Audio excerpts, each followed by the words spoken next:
I'm going to demonstrate how to test a transmitter for a Wacker Neuson RTSC3 controller.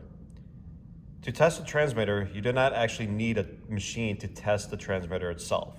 We can simply power on the transmitter on the benchtop and test each individual function to validate each function is capable of producing that infrared signal output to the machine itself.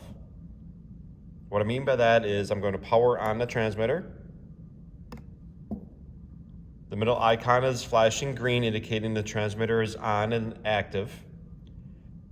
The far left signal LED light will flash each time I command a output signal out of my transmitter itself. For example, if I command a travel forward function, if you watch the signal being sent as I provide the travel forward function, it will flash, indicating that the command is physically being sent out of the transmitter to the machine.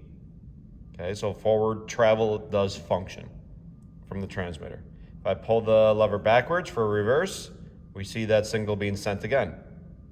So the reverse function is working on the transmitter.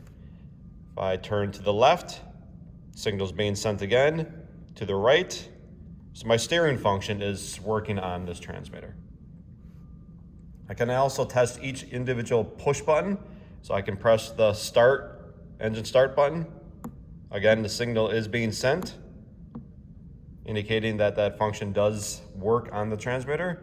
I can also test my vibration functions on the transmitter.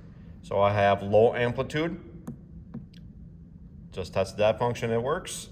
Large amplitude, you can see the signal is being sent, and then cancel my vibration. That signal is also functioning. So I just tested the complete transmitter for a Wacker Neuson RTSC3 controller.